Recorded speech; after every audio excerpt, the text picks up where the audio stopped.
Subscribe करें हमारे YouTube channel Mahendra निम्बरन हथों को और इस घंटी को भी ऑन कर ले हमारी अगली वीडियो का नोटिफिकेशन सबसे पहले पाने के लिए।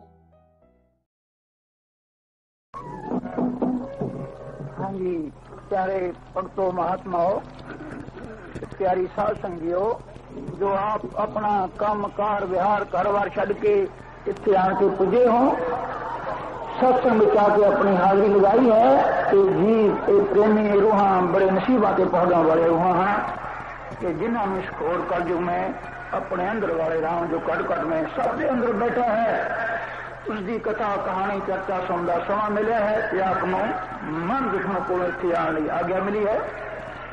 अज का जो शब्द है ये सत्संग प्रथाए है, इसलिए बोल हैं सत्संग विच हीरे अनमोल है, छद मिट्टी नो ते आके हीरे रोल है। सत्संग विच हीरे अनमोल है। सत्संग जेड़े संत महात्मा के शब्द होंगे है, बाणियां होंदियां हैं, उन्होंने जीवन बड़ा समझाया होता है। एक एक लफ्ज हीरे अनमोल बराबर होंगे। हीरा तो किसी न किसी मुल्क मिल जाता है, और वो संत महात्मा के कथे लिखे ग्रंथों बचन वो अनमोल होने कोई मुल नहीं होंगे। जिसे हीरा जवाहर कोई ना कम करे थे वचन कम कर दिता है। इस वास्ते कि अज उन्होंने वचन जो उन्होंने शहादत गवाहियां सलाह मशवरे होंगे ना ग्रंथों पुस्तकों ने लिखी जाने ने, तो वह फिर जीवित सुनता है, उन्हें किस्म के अनमोल हीरे प्राप्त करता है। सत्संग विच हीरे अनमोल है, छड़ मिट्टी नूं ते आके मोती रोल। जे दुनिया के कम कार विहार साढ़े हैं जे सानू हड़चल लाते हैं, सत्संग तो रोकते होंगे, तो कहना मैं जाना जरूर सी भाई मेरे मैच पैया पाने की बारी है फलाना चंगा कई आने बहाने मन कर दे ना जाना हो। वो तो कहना भाई मिट्टी के समान है, दुनिया के धंधे कार यार मिट्टी वर्गे होंगे। और सत्संग की जी कड़ी जो संत महात्मा के वचन असी सुनते हैं समझते हैं, वो कहते अनमोल हीरे।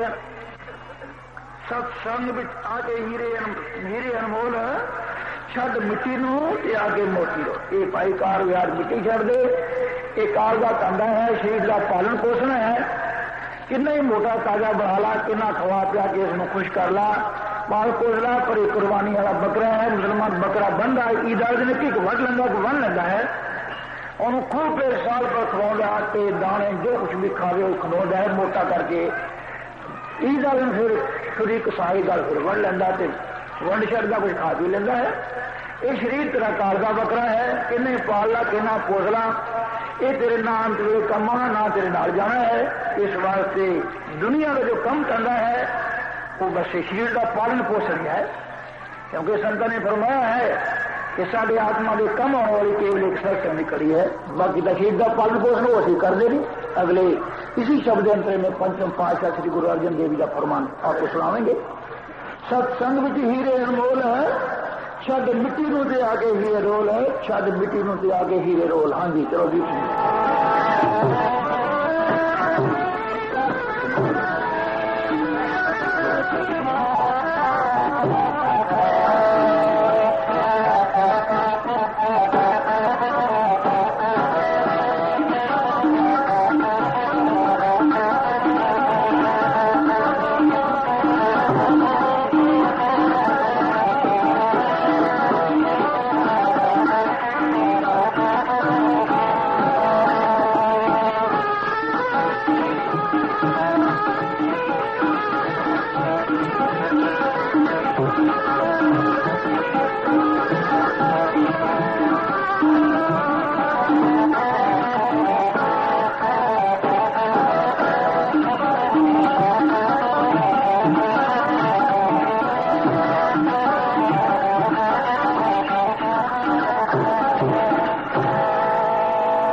तेरा याद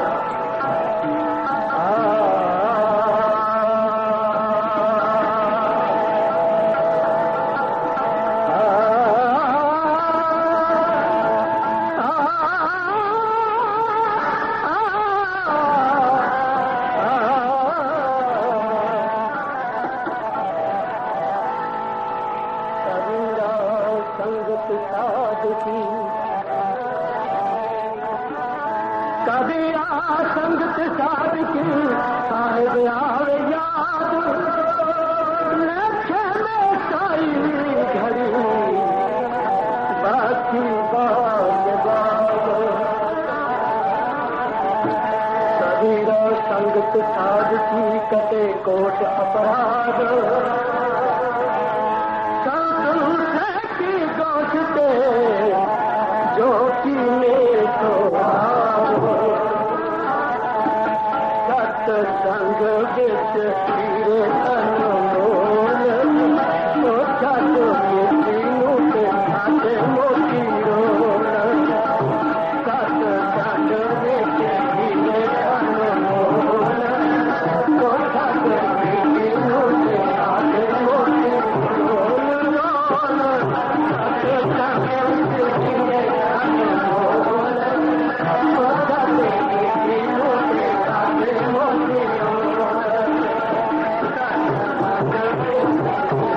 बोलिया जो भी चल के संगत विच आंदा है हिस्सा भांडे मुताबिक लै जाता है तो संगतां दा कथन है प्रमाण है भी जो भी जीव चल के सत्संग विच आ जाता है घंटा घड़ी बैठ जाता है किसी ख्यालों का बंदा कैसे उसकी विचार है आस्तिक है नास्तिक है श्रद्धालु है निषेधक है पर घड़ी घंटा बैठ जाता है कहते खाली वो छोड़ नहीं आता वो भी कोई ना कोई लेके जाता है लेके जाता भांडे मुताबिक जिस तरह की बुद्धि है जिस तरह का विचार उसके मुताबिक लेके जाता है। हाँ जी धन सदगुरु तेरा ही आसरा तो महात्मा फरमाते हैं कि सत्संग की बड़ी महिमा है सत्संग की बड़ी महिमा है जो भी सत्संग जाता है उस मंडल के असर हो लेता है खरबूजे को देख के खरबूजा रंग पकड़ता है रूहानियत या प्रेम बनिया रहा तो सब किसी को आपको अपने भांडे के अनुसार हिस्सा मिलता है सत्संग मालिक को जल्दी मिलने का जबरदस्त तरीका है। ठीक है जो भी चल के संगत में आंदा है किसा भांडे मुताबिक लै जाता है बचन संगतां दे होंदे अनमोल कहते अनमोल जिन्हों का कोई मुल ही नहीं। हाँ जी बचन सत्संग में जिथे कम आवेगी बचन सत्संग जिथे कम आवेगी उसे लख ना करोड़ कम आवेगी चोरी दस देना चोर देवी को कभी जिक्र है कैसा पुरुष थी उन्हें भला कम किया सी ना उन्हें हकलाल की कमाई की थी कम पेशे चोरी करना सी जन्म से लैके मरते ही कम थी जिस वे अंत में समा मरने वाले आखिर जी उन्होंने मैं जाना है अपने लड़कों को कोई शिक्षा देके जमा अपना सलाह मशवरा देना की करना है वो अपने बेटे कोले बुलाए तो कह लगा भाई मेरा तो अंत में समा थोड़े समय ही है मैं थोड़ा गल करता है भी जिथे सत्संग होंगी हो ना तुम उत्थे जाना ही नहीं सुनना ही नहीं ये बचन का सत्संग कुछ नहीं जाके सत्संग सुनना उन्होंने सुन लिया कि चंगा जी ठीक है पिता 7 बजे आके तो कुदरती पिता चोरा चढ़ गया महीने 2 महीने मगरों चोरी का कोई सामने ताला चोरी कर लग पे एक दूसरे नगर में सत्संग हो रहा सीगा ते रात का सत्संग थी 9 तो लाके 12 रात का सत्संग थी ते चोर भी चाह पानी पी के तैयार होके ते चोरी करने चले चले जो कोई लगन लगे आवाज आई तो फर्क ऐसा चलता सी भी जो देवी देवते होंगे ना उन्होंने असूल शरीर नहीं होंगे सूखनी शरीर होंगे है असूल नहीं होंगे तो सूखनी शरीर होंगे उसकी शाह नहीं होंगी बिना शाह तो होंगे उन्हें गल सुनी वो कभी भी सत्संग आ गया हाँ बापू ने मना करा सी दोहां ने उंगला ले लिया करना च बंद कर रही आप नहीं सुनो वो गल सुन गई पहला कर ले गई तुर गए ना कि चोरी कर लिया आगे माल भी जब हथ लगा उतों पकड़े गए उस माल की चोरी फड़े गए फड़ने कहा फड़न तो पहले ही राजे ने घर चोरी की थी राजे ने अपने सीआईडी को कहा भी पकड़ो तुम्हें इनाम है ना रोज चोर में पकड़ो एडे करे मैं घर चोर जिन्हें मेरे घर राजे ने घर चोरी कर ली उन्होंने सीआईडी ने ऐसा रूप धारिया भी चोर देवी को मनते ना देवी सुखना सुख के जाते हैं आने तक देवी को जिन्हें दसबंध आप शक पिंड होंगे भी आ बंदे पेशा कम तक करते हैं चोरी अंदाजा होंगे ही इवें दसम की बदमाशा लिस्ट बनी होंगी है पुलिस निकल हर वेले तो उन्होंने किया भी एवं तो मैं नहीं पक्के चोर में किसी विधि ना पूछिए मैं रात को जनाना वेश धारण करके 2 वाहन नकली ला रही 2 पुछदे होंदियां ही ना कहने बहने पा के वधिया वस्त्र पा के रात के 12 बजे गए वो कुदरती बैठे अपने हिसाब किताब कर रहे हैं धन का बना कि किन्नी आया कि सोना है कि चांदी है बाहर खड़काया दीवा उन्होंने मजदा के अंदर दीवा जगदा सी किसी वे वो कहते कौन आ बई किस वे आया जी मैं सोके चोरी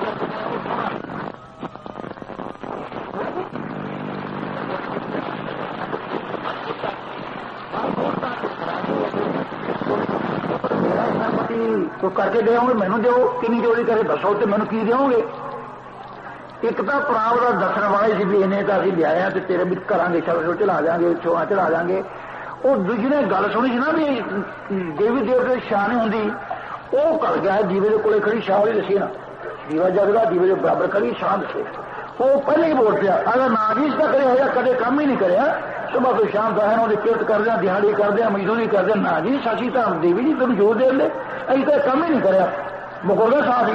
वो दूजा मुंह कहीं देखे ना भी देवी ने की जाएगा बच्चे की मैं चोरी करके ले आया। वो बस उन्हें जो सोचा वो समझ के भी होने काबू नहीं तो वो कर गए मुड़ के जाके फिर राजे पूछा क्यों हुई है कि शक का सी परना पुलता है नहीं मने। उदू बाद भरा गला कर लिया जे कि ये गल बचन आप ना सुनिया होंगे भी देवी के शाह ने तू तो मनन के तैयार ही पाई है तो देखा फिर अपना की हाल दोहा पर जो फाई लटकते क्या डेढ़ में काला मिलता की हाल कि सजा मिलती राजे चोरी सी क्यों बच्चे ने बचाते ना उसे लख से करोड़ दे के भी छपार दे के निकलते छड़ते नहीं पुलिस को राजे चोरी सी एक वचन सुना कान च पै गया वो कम दे गया। इस तरह के संतां के वचन होंगे ना चोरी दस दे ना चोर देवी को अगर उनके वचन ना सुने होंगे फिर लाजमी दस देंगे चोरी दस दे ना चोर देवी कोल सत्संग में हीरे अनमोल छद मिट्टी नूं ते आके मोती रोल। हाँ जी सत्संग विच हीरे अनमोल छद मिट्टी नूं ते आके मोती रोल।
फल सत्संग सारे संत दसते हैं खुद भगवान सत्संग में वसते हैं सच समझ कर खुद आके मालिक आप हाई भी दिता है इतने संत महात्मा ने फरमाया है लिखा है। हाँ जी भागवत 11-12 ग्रंथ है अध्याय पहले भगवान सत्संग की बात फरमाते हैं न योग न ज्ञान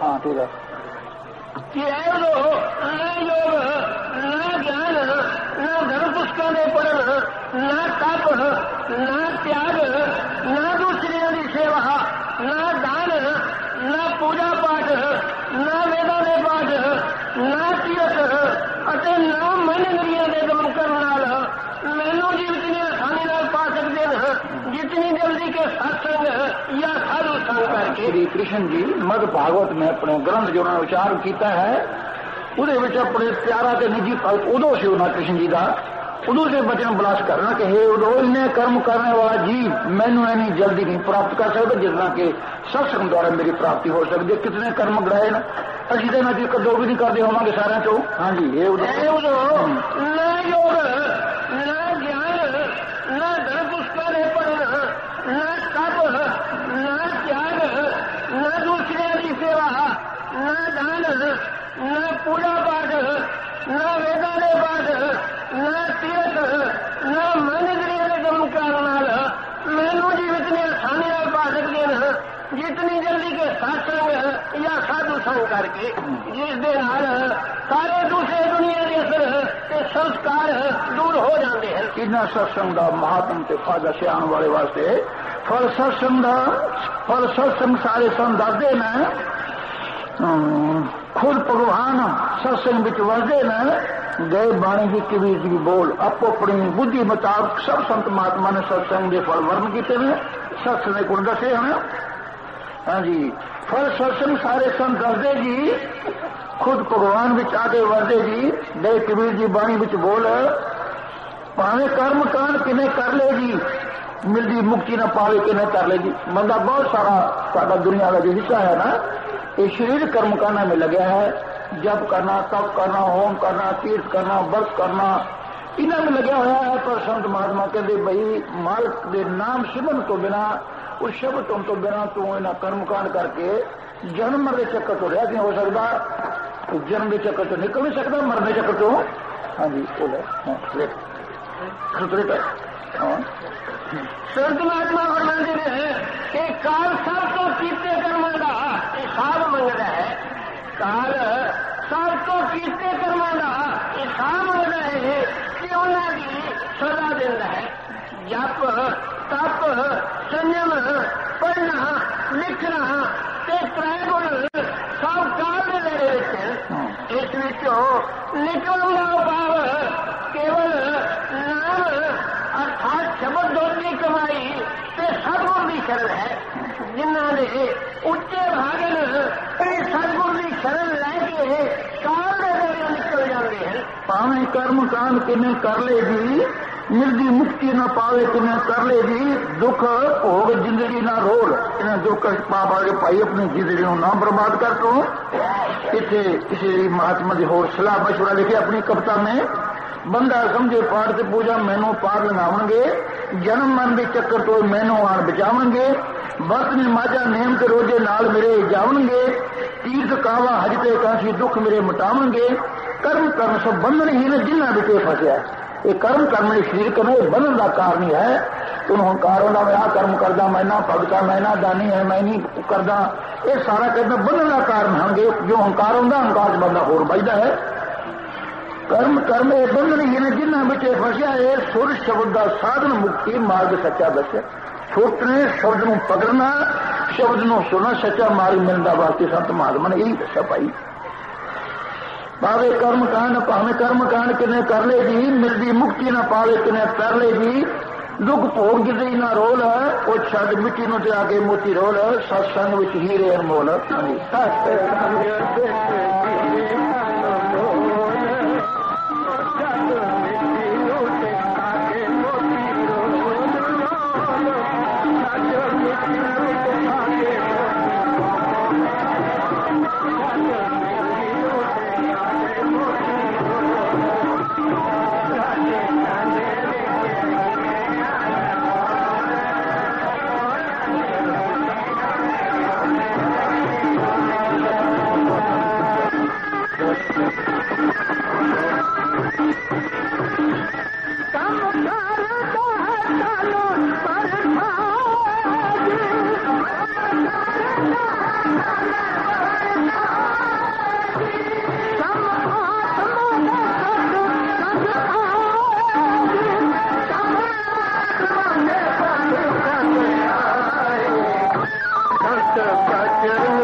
ਪਿੱਛੇ ਬੋਲਿਆ ਕੰਮ ਕਰਦਾ ਹੈ ਤਾਂ ਪਰਥਾਏ ਜੀ ਕੰਮ ਆਤਮਾ ਦੇ ਸੰਤ ਬਚਨ ਸੁਣਾਉਂਦੇ ਹਨ ਖੋਲ। ਇੱਥੇ ਪੰਚਮ ਪਾਤਸ਼ਾਹ ਸ੍ਰੀ ਗੁਰੂ ਅਰਜਨ ਦੇਵ ਜੀ ਆਪਣੀ ਬਾਣੀ ਵਿੱਚ ਫਰਮਾ ਰਹੇ ਹਨ। ਹਾਂਜੀ, ਸੰਤ ਮਹਾਤਮਾ ਫਰਮਾਉਂਦੇ ਨੇ ਕਿ ਮਨੁੱਖ ਜਨਮ ਦੁਰਲਭ ਹੈ, ਮਨੁੱਖ ਜਨਮ ਦੁਰਲਭ ਹੈ ਤੇ ਮਾਲਕ ਦੇ ਜਨਮ ਦਾ ਸਮਾਂ ਹੈ। ਜੋ ਕੰਮ ਵੀ ਅਸੀਂ ਕਰਦੇ ਹਾਂ ਉਹ ਸਭ ਜਿਸਮ ਨਾਲ ਸੰਬੰਧ ਰੱਖਦੇ ਹਨ। ਇਹਨਾਂ ਵਿੱਚੋਂ ਸਾਡੀ ਆਤਮਾ ਦੇ ਕੰਮ ਵਾਲਾ ਕੋਈ ਵੀ ਨਹੀਂ। पंचम पातशाह अपनी बाणी द्वारा में फरमाते ना कि मनुष्य जन्म दुर्लभ है। दुर्लभ वो चीज होंगी जो किसी कीमत किसी भाव तो कितों भी ना लभे कितों भी ना मिले तो मालिक की मिलने की वारी है। जीवन जन्म भी दुर्लभ मिला सानू मालिक की मिलने की वारी मिल गई पर कर्म असी काम जो दिन रात करते हैं सारे जिन्हें वो ऐसे हैं जी साड़ी आत्मा के कोई काम भी कर्म कम आने वाले कोई काम भी आत्मा के कम आने वाला नहीं। हाँ जी, मनुष्ख जन्म दुर्लभ है ते मालिक के जन्म का समय है। जो काम भी ਅਸੀਂ ਕਰਦੇ ਹਾਂ ਉਹ ਸਭ ਜਿਸਮ ਨਾਲ ਸੰਬੰਧ ਰੱਖਦੇ ਹਨ। ਇਹਨਾਂ ਵਿੱਚੋਂ ਸਾਡੀ ਆਤਮਾ ਦੇ ਕੰਮ ਵਾਲਾ ਕੋਈ ਵੀ ਨਹੀਂ। ਇਸ ਦੇ ਕੰਮ ਆਉਣ ਵਾਲੀ ਚੀਜ਼ ਕੇਵਲ ਸਾਧ ਸੰਗਤ ਹੈ ਜਿਸ ਤੋਂ ਨਾਮ ਦੀ ਪ੍ਰਾਪਤੀ ਹੁੰਦੀ ਹੈ। ਇਸ ਲਈ ਮਨੁੱਖ ਜਨਮ ਨੂੰ ਮਾਲਕ ਦੀ ਭਗਤੀ ਵਿੱਚ ਲਗਾ ਕੇ ਇਸ ਤੋਂ ਲਾਭ ਉਠਾਓ। श्री गुरु अर्जन देव जी फरमाते हैं कि मनुष्य जन्म दुर्लभ है, मालिक की मिलने की वारी है। इसको मालिक की भगती में लगा के जन्म का लाभ उठाओ। जिन्ना बंदा रुपया पैसा कमाता है, जमीन मकान बना है, सारा शरीर का पालन पोषण है, शरीर में सुख आराम देने वाली वस्तु है। शरीर में पाल पोष के बोटा गोदा मल बना लेंदा है। अंत वेले ना कमाਉਂਦਾ है ना नाल जाता है। कोई भाई इस मिट्टी दबदे हैं, कोई अग सारते, कोई पानी रोड़ देंगे, किसी कम ना है ना। तो केवल साध संग की कड़ी पंचम पातशाह ने फरमाया कि ये साध संग की कमल केवल साध संग की कड़ी है। उनसा की जिथों नाम की प्राप्ति होती है, जुक्ति मिलती है, जहाँ संत महात्मा ने भजन जीवन सोझी आती है तो वह सीधा रस्ता पकड़ लेंदा है। अपनी बाणी से फरमाते ना। हाँ जी, इसके बारे में पंजवें पातशाह श्री गुरु अर्जन देव जी गुरबाणी अंदर ही फरमा रहे हैं भाई आपस मन गोरिया गोविंद मिलन किए तेरी मैया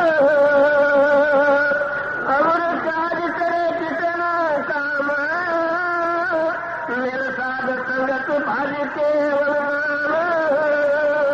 हाँ जी, भाई तेन मुक्ष की गही प्राप्त हुई है, पुरुष का जन्म मिलिया है, पर मिलने की वारी मिली है ते तू इसनू अपना जन्म सुफला क्यों नहीं करता।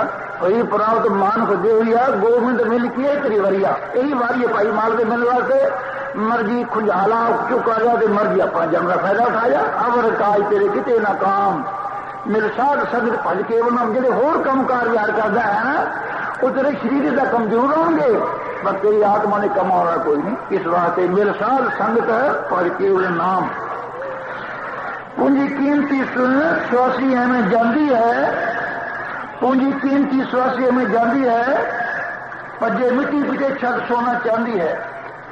जी सी राम शाहूकारों के पासों 100 रुपये पूंजी लाए कदे बड़ी कीमती है। कबीर साहब जी फरमाते ना। हाँ जी, संत महात्मा फरमाते हैं कि हर एक अमोल स्वार्थ जो लखा करोड़ों रुपया तो भी नहीं मिल सकता एक एक गिन के गुरु अते हरि को सौंप दे जाओ।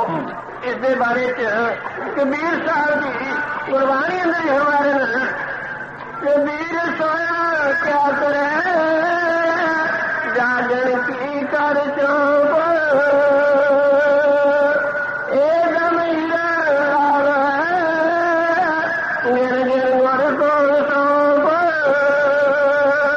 कबीर साहब जी अपनी बाणी में फरमा रहे हैं कि भाई तेरा जो सांस है बड़ा कीमती है, हीरे ला जहर जैसा है, जिसमें तो सौ के आलस में पिछले वकार में बुरे कामों में पैके खराब कर रहे हैं जाए गुआ रहे हैं तो बड़ी कीमती सोया क्या करे जागर की कर चौप एकदम हीरा लाल है गेंदन गुर को सौ। जिस राम शाहूकार को ले है ना गेंदन बात देना होता तेरी खुलासी होनी है ताकि छुटना है तो गिन मिल के ले आया है खत्म होगी तुम ले जाएंगे बात देने को टाइम पे।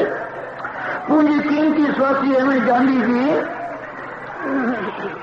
जे मिट्टी पिछे छल सोना चाहती जी एक स्वाद हीरा जहर का काम करो तो बड़े फिर कहना मिट्टी इकट्ठी करे मिट्टी पिछे फायदा ये नहीं भी मैं सोना चाहती भी खरीदा यानी कीमती पूंजी को महंगी चीज खरीद लवा हीरे लाल रिया कौड़ी वटे टोल, हीरे लाल जो है मैं भाई कौड़ियां वटे गुम कर रहा, कौड़ियां वटे ठीक ही लिखा महात्मा का।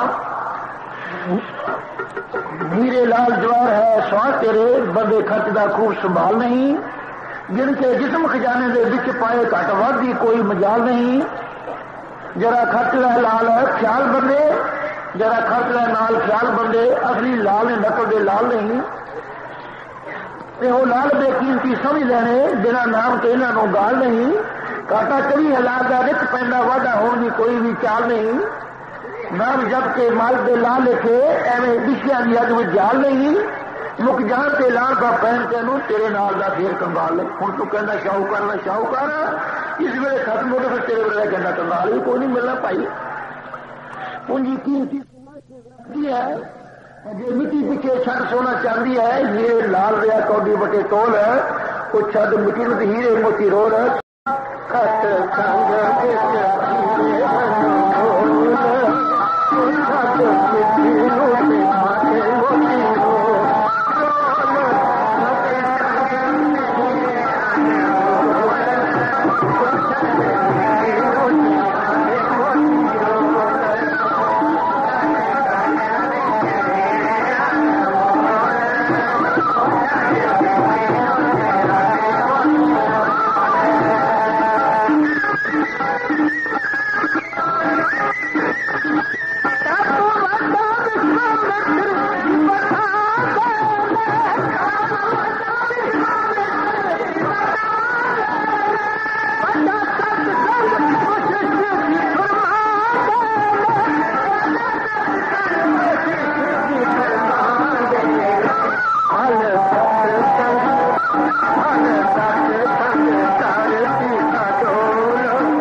इसलिए उन्होंने सोच विचार के उन्होंने शेषनाग जी के पास जाने लगे।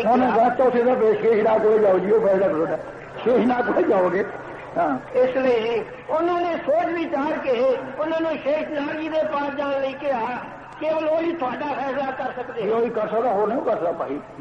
ऋषि विश्वामित्र ते वशिष्ठ भी दोनों शेषनाग जी के पास गए ते सारी गल दस के फैसला करने की बेनती की। तो शेषनाग जी ने सोच के दोनों कहने लगे ऋषि जी मेरे सिर उत्ते सारी पृथ्वी का भार है। ऋषि जी मेरे सिर उत्ते सारी पृथ्वी का भार है, जिस करके मैं इस मसले बारे कुछ भी सोच नहीं सकता। जेकर तुहाडे विचों एक आदमी ये भार चुक लवे तो मैं विचार करके तुहाडे मामले का फैसला दे सकता। तुसी मेरा जो भारत हो चुक लो, मैं फिर तेन सलाह दे दूं भी केड़ा बड़ा फल सत्संग आज तपस्या का ये कहना मजा उठा लो। तो ऋषि विश्वामित्र जी ने कहा कि ये तो गल ही कुछ नहीं। कहता गल ही कोई नहीं। ऋषि विश्वामित्र जी ने कहा कि ये तो गल ही कुछ नहीं। उन्होंने अपनी 10,000 साल की तपस्या का फल दे के पृथ्वी का भार चुकना चाहा, पर पृथ्वी जरा भी ना हल सकी। इसे तरह करते करते वो अपनी सारी उम्र की तपस्या दे दी हार के भी सारी रीति पर धरती में चुकदा। इसे तरह करते करते वो अपनी सारी उम्र की तपस्या का बल ला के खाली हो गए, पर पृथ्वी का एक परसा भी ऊपर न चुकिया गया। अति वो निराश निमो झाए गए होके बैठ गए। जी ने 2.5 घड़ियां कीते हुए सत्संग की घड़ी का फल दे के 2.5 घड़ी फल दे सत्संग का। हाँ जी। पर वशिष्ठ जी ने 2.5 घड़ियां कीते हुए सत्संग का अद्धी घड़ी का फल दे के पृथ्वी के सारे भार नू बड़ी आसानी नाल चुक लिया। आराम नाल चुक लिया उन्हें। इस तो विश्वामित्र जी होर खिज के शेषनाग जी नाराज हो गए, तो बड़ी बड़ी प्लीत होगी। विश्वामित्र जी होर खिज के शेषनाग जी को कहने लगे कि ਅਸੀਂ ਤੁਹਾਡੇ ਪਾਸ ਆਪਣੇ ਫੈਸਲੇ ਲਈ ਆਏ ਹਾਂ। ਸਾਡਾ ਫੈਸਲਾ ਸੁਣਾਓ ਜੀ ਕਿ ਤੁਹਾਨੂੰ ਧਰਤੀ ਚਕਾਈ ਜਾਵੇ, ਸਾਡਾ ਫੈਸਲਾ ਸੁਣਾਓ ਸਾਨੂੰ ਅੱਗੇ।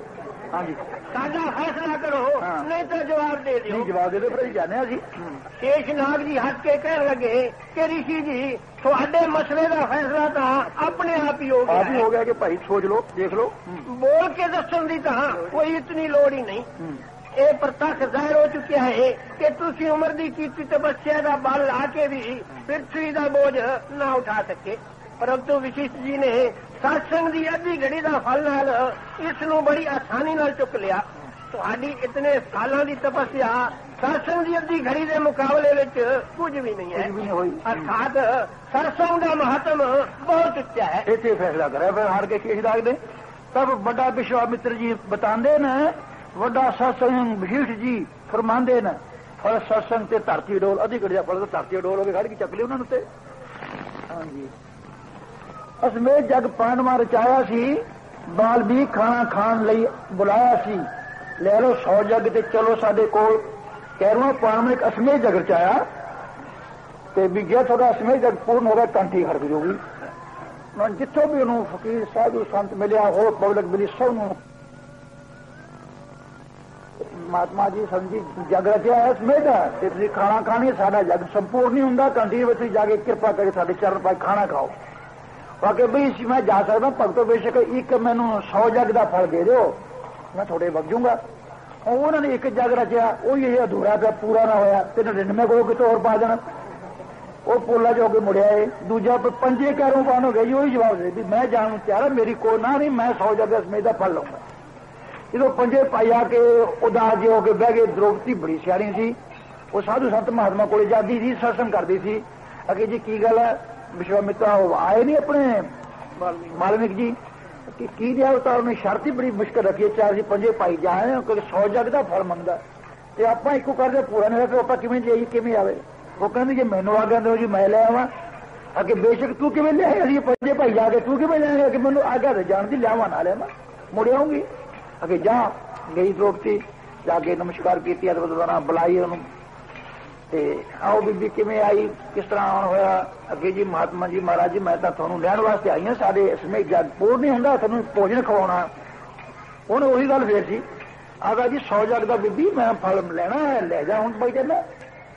ਉਹ ਕਹਿੰਦੀ ਜੀ ਮੈਂ ਸੁਣਿਆ ਹੈ ਸਤਸੰਗ ਸੰਤਾਂ ਤੋਂ ਵੀ ਜੇ ਪੂਰੇ ਸਾਧੂ ਮਹਾਤਮਾ ਸੰਤ ਕੋਲੇ ਜਾਈਏ ਇੱਕ ਕਦਮ ਦਾ ਸਮੇਤ ਜਗ ਦਾ ਫਲ ਹੁੰਦਾ, ਇੱਕ ਕਦਮ ਸਮੇਤ ਜਗ ਦਾ। ਤੇ ਮੈਂ ਘਰੋਂ ਕਿੰਨੀਆਂ ਕਰਮਾਂ ਚੱਲ ਕੇ ਆਈਆਂ, ਉਹਨੇ ਸਮੇਤ ਜਗ ਮੇਰੇ ਹੋ ਗਏ। ਸੰਤਾਂ ਨੇ ਕਿਹਾ ਜੀ ਮੈਂ ਨਹੀਂ ਆਦੀ। ਅਗੇ ਹਾਂਜੀ ਫਿਰ ਤਾਂ ਮੇਰੇ 100 ਕੱਟ ਲਓ, ਬਾਕੀ ਮੈਨੂੰ ਦੇ ਦਿਓ ਫਲ, ਮੈਂ ਰੋਟੀ ਖਾਓ। ਨਾਲੇ ਮੇਰੇ 100 ਕੱਟ ਲਓ, ਬਾਕੀ ਦਾ ਫਲ ਦਿਓ, ਬਾਕੀ ਨਾਲੇ ਜਾ ਰੋਟੀ ਖਾਓ। ਉਹਨਾਂ ਜੋ ਕੇ ਨਾਲ ਰੁਪਏ ਚੱਲ ਕਿਉਂ ਉਹਨਾਂ ਦਾ ਭਜਨ ਵੀ ਕਿਵੇਂ ਕਾਟ ਕਰ ਸਕੇ। ਇੱਥੇ ਆਇਆ ਹੈ ਅਸਮੇਤ ਜਗ ਪਾਂਡਵਾਂ ਰਚਾਇਆ ਸੀ, ਬਾਲਮੀਕ ਖਾਣਾ ਖਾਣ ਲਈ ਬੁਲਾਇਆ ਸੀ, ਲੈ ਲਓ 100 ਜਗ ਤੇ ਚਲੋ ਸਾਡੇ ਕੋਲ। ਦ੍ਰੋਪਦੀ ਨਹੀਂ ਆਗਦਾ ਵੀ 100 ਜਗ ਲੈ ਲਓ ਜੀ, ਬਾਕੀ ਮੇਰੇ ਮੈਨੂੰ ਦੇ ਤੇ ਚਲੋ ਖਾਣਾ ਖਾਓ। ਆਗੇ ਸੰਗਤ ਚਲ ਸੰਗਤ ਸਤਸੰਗ ਵਿੱਚ ਹੀਰੇ ਅਨਮੋਲ, ਛੱਡ ਮਿੱਟੀ ਨੂੰ ਤੇ ਆ ਕੇ ਮੋਤੀ ਰੋਲ। ਹਾਂਜੀ ਚਲ ਭਾਈ ਜੀ ਸਤਸੰਗ ਵਿੱਚ ਹੀਰੇ ਅਨਮੋਲ, ਛੱਡ ਮਿੱਟੀ ਨੂੰ ਤੇ ਆ ਕੇ ਮੋਤੀ ਰੋਲ, ਸੰਗ ਵਿੱਚ ਹੀਰੇ ਅਨਮੋਲ, ਛੱਡ ਮਿੱਟੀ ਨੂੰ ਤੇ ਆ ਕੇ ਮੋਤੀ ਰੋਲ।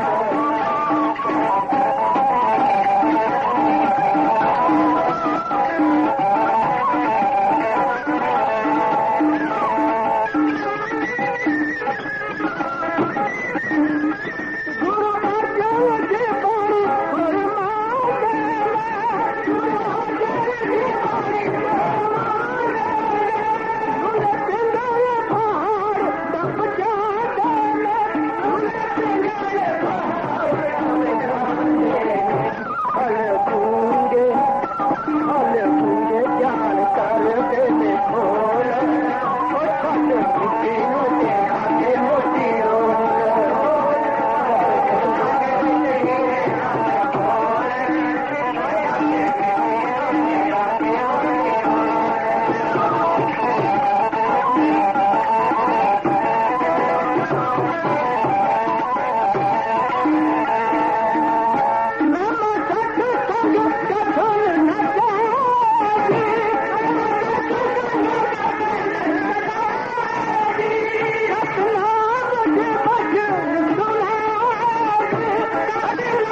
ਹਾਂਜੀ ਇੱਥੇ ਬੋਲਿਆ ਗੁਰੂ ਅਰਜਨ ਜੀ ਬਾਣੀ ਫਰਮਾਉਂਦੇ ਨੇ ਲੂਲੇ ਪਿੰਗਲੇ ਪਹਾੜ ਟੱਪ ਜਾਂਦੇ ਨੇ ਮੂਰ ਗੂੰਗੇ ਗਿਆਨ ਕਰਦੇ ਨੇ ਖੋਲ। ਇਹ ਪੰਚਮ ਪਾਤਸ਼ਾਹ ਸ੍ਰੀ ਗੁਰੂ ਅਰਜਨ ਦੇਵ ਜੀ ਬਾਣੀ है अपने मुखार से फरमा के पिंगल पर्वत पार परे खल चतुर बकीता अमले त्रिकोण सुजिया गुर पेट पनीता मेमा साधु सन की सुने मेरे नीता मैल खोई कोट अध हरे निर्बल भय चीता ऐसी भगत गोविंद की कीट हस्ती जीता जो जो किनु अपनो तसा पायदान जीता सिंह बिलाई होए गए तिरन मेर दिखीता शर्म करते दमाद को ते गणित नीता कवन बुढ़ाई कह सकूं बेअंत गुणिता। पंचम पाशाह अखीर में फरमाया कि सत्संग की महिमा बुढ़ाई असी कितनी करिए कहना बेअंत कहन सुन तो परे है कवन बुढ़ाई कह सकूं बेअंत गुणिता करके नाम दस किया कृपा करके मनु नाम की दात मिल जाए मैं तेरे दस का प्यासा है और सत्संग की महिमा तो कहते कवन करा वड़ी तो वड़ी है कहन सुन तो परे है।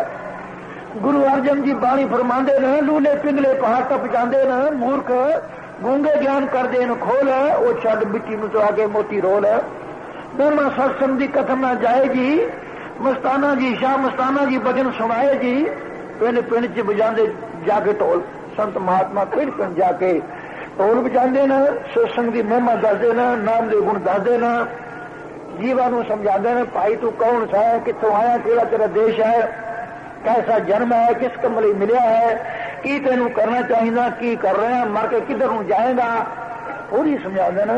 इस तरह सुते हुए जीवन नूं चौकीदार होकर मार मार जगांदा है इसी तरह भी संत नगर नगर में शहर शहर में जाके सुते हुए जीवन जगांदे हैं। कोई मोह ममता नहीं सोता है कोई विषय बकारा नहीं सो रहा है कोई माया नहीं सो रहा सारा संसार सुता पिया होके मार के चौकीदार कर देन मालिक दा ढोल बजा रहा सुते जनाने में भाई तेन मालिक ने बड़ा कुछ बनाया मुझे जन बख्शिया है किस कम नहीं मिले कम नूं भुलिया बैठा है उस पर विचार नहीं करता। पिंड पिंड च बजाते जाके ढोल आके संगत सत्संग में हीरे अनमोल छद मिट्टी नूं ते आके मोती रोल।